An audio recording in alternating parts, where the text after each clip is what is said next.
But if you look at the true sense on why we want to promote aviation, why we want to make it one of the best sectors in the country, in the whole world, because when we talk about aviation, we talk about tourism. When we talk about aviation, we talk about economic activity. When we talk about aviation, we talk about real estate growth. We talk about job creation.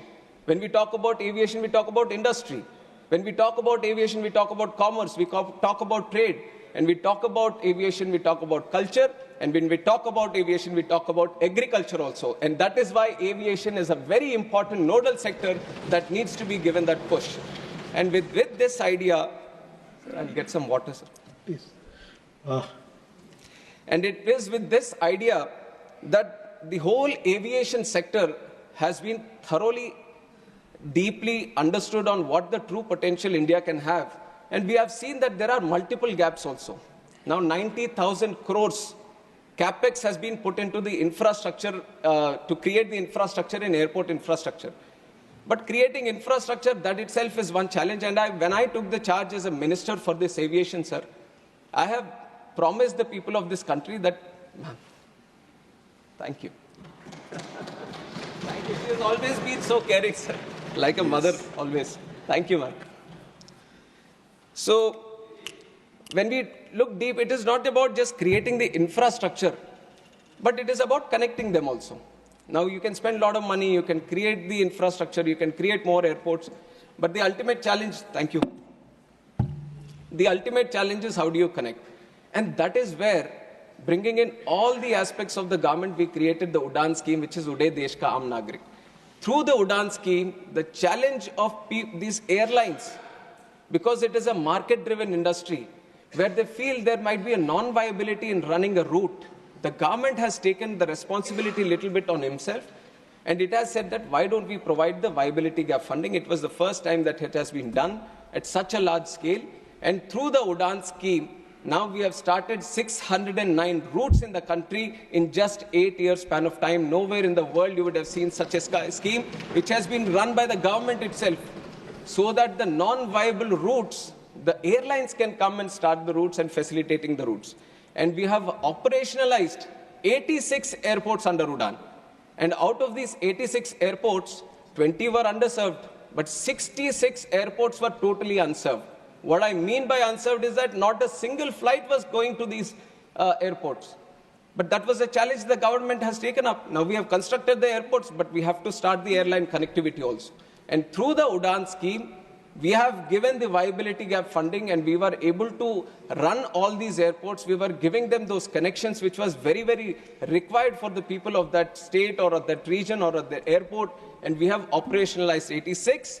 And we can proudly say that Udan has been a real success story of the Indian aviation, which are showcasing to the whole world under the leadership of Narendra Modi ji.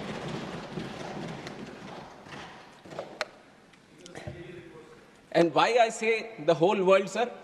In fact, in September, we have had one conference also, Asia Pacific Ministerial Conference, where 41 countries were participating, and there were stakeholders from aviation across the globe also who were participating. And 29 countries have sent in the best of the people who represent aviation from their countries. And I have heard all of them speak in that conference, and they have proudly said, the real thing that we can pick up from India today is how it has improved the domestic connectivity within the country, and how it has launched the RCS Udan scheme so that it could facilitate the regional aviation in a very big way. Because for them, most of the countries, sir, for them, the aviation becomes more of an international affair. How do you connect your country better to another country? But a lot of them couldn't crack the challenge of internal connectivity. But now with this Udan scheme, we are showcasing it to the world that a little push, a little commitment from the government, you can create wonders, and that is what we have done through the Udan scheme. And now through the Udan scheme, we have kind of addressed the accessibility. Now the other thing that I mentioned after taking charge as a minister was that I want to bring in affordability also. And I understand all the concerns that each and every member has raised regarding the airfares. I am also a citizen of this country, and I was also a member, and before member I was also a passenger. So I know one of the challenges that the people of this country face when they're traveling, and I understand the true spirit in which people would have spoken about the airfares also. But you have to understand that airfares regulation is this debate has been there for quite some time, sir, and internationally also the process that they follow is they keep the aviation air ticket mechanism as a very deregulated sector, because that is how the whole sector moves forward. That is how there is a win-win situation for everyone. The market plays its game and everyone gets facilitated in the process. And this is an international procedure. Nowhere in the world, any country has been regulating the air prices and seeing a progress in aviation. Everyone has a very deregulated sector only.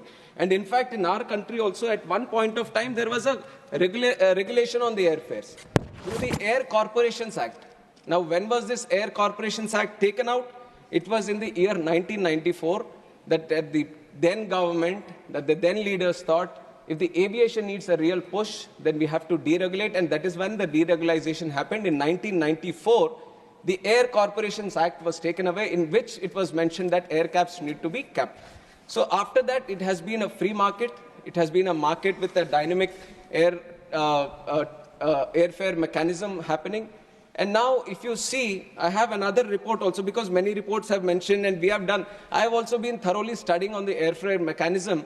And we within the ministry, I would like to tell the whole House and the people of this country that from the ministry, we also monitor the prices. We have a tariff monitoring unit under our DGCA, which thoroughly looks after each and every fare that is happening in the country. And there is a liability on the airlines also. Before they decide on a price for a certain route or for a certain sector, they have to send it to us in the DGCA. Now, there was a circular before in 2010 when this price mechanism had to be sent to the ministry, and they were given a 1-month time period. That if for the next month, what are you going to charge? On the first day of this month, you have to tell the ministry itself that how much you are going to charge for, okay, so many seats in this bucket, so many seats in this bucket. It is a mechanism that they follow. But in that very circular which was released in 2010, there was also a condition saying that within 20